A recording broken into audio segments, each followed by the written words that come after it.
Bienvenidos al tema 2 de la asignatura de Dirección en Comunicación y Habilidades Directivas. En esta unidad 2 lo que vamos a hacer es hablar en primer lugar o hacer una pequeña introducción a partir de toda la identidad conceptual de la empresa y más concretamente hablaremos de cuál es la cultura empresarial y cuáles son los conceptos que forman esa cultura empresarial para luego más tarde abordar dos cuestiones importantes que son los dos contextos en los cuales se mueve el director de comunicación, que es la comunicación interna y la comunicación externa de la empresa. Así, en esta primera parte de la unidad 2, que es la introducción, la identidad conceptual de la empresa, tenemos que hablar de cuáles son las tareas fundamentales del DIRCOM. Esas tareas que lleva a cabo el perfil profesional dentro de la empresa tienen que ver siempre con la gestión de la comunicación para poder otorgar y garantizar valor a los intangibles de la empresa. ¿Cuáles son esos intangibles dentro de la empresa? Pues en primer lugar tenemos el capital intelectual, del cual abordaremos un poquito más adelante el concepto, cómo surge y cuáles son las partes que componen ese capital intelectual, cómo se definen la misión, la visión y los valores de toda la cultura de la empresa, que serán imprescindibles no solo en la alta dirección, sino también para el resto de trabajadores que componen la sociedad corporativa. Hablaremos también de la responsabilidad social corporativa dentro de la empresa y cómo en los últimos años está floreciendo y cada vez son más las corporaciones que llevan a cabo este tipo de acciones. Y por último, la reputación, que de alguna manera engloba el resto de conceptos dentro de la industria o de la empresa, dentro de su responsabilidad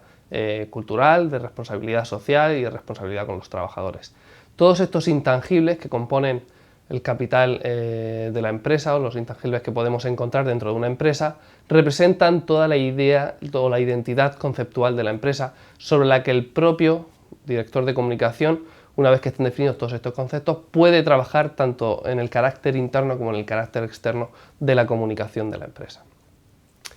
El capital intelectual es toda la combinación de una serie de activos inmateriales o intangibles, entre los cuales se incluyen el conocimiento que se tiene del personal, en el cual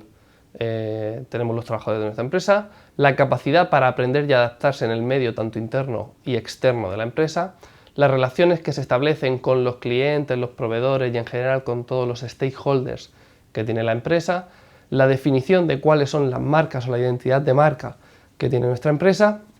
la línea de productos o los nombres de cada una de las líneas de todos esos productos,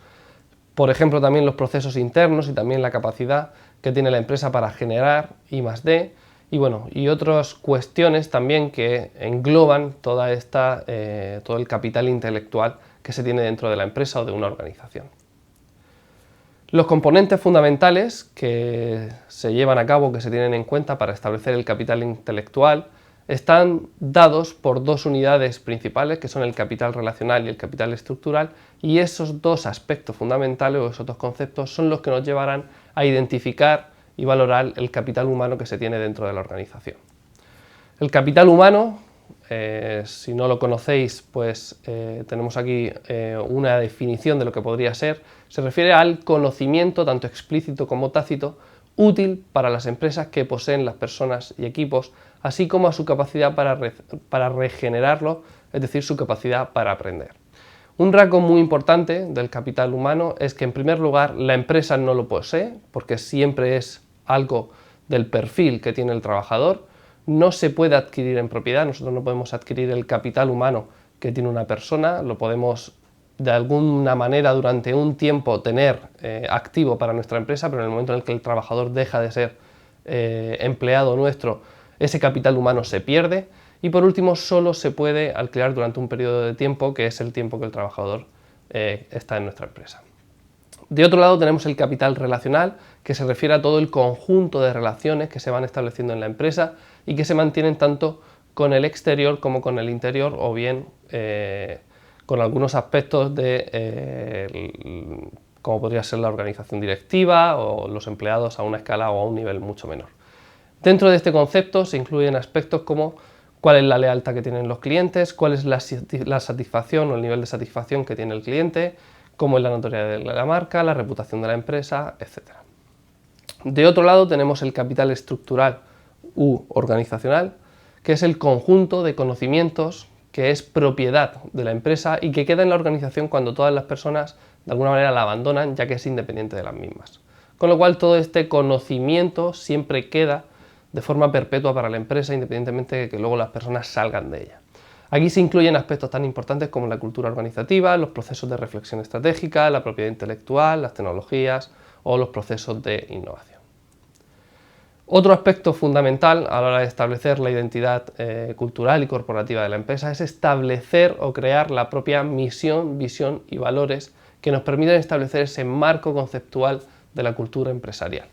Una vez que la empresa define estos conceptos, que son imprescindibles a la hora de empezar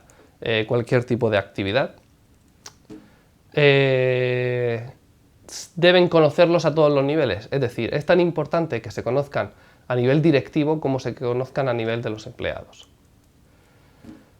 Otro de los aspectos fundamentales para establecer la identidad corporativa es la responsabilidad social que tiene la empresa con y para la sociedad, y en julio de 2001 la Comisión Europea definió la responsabilidad social corporativa como la integración voluntaria por parte de las empresas de las preocupaciones sociales y medioambientales en sus operaciones comerciales y las relaciones con sus interlocutores.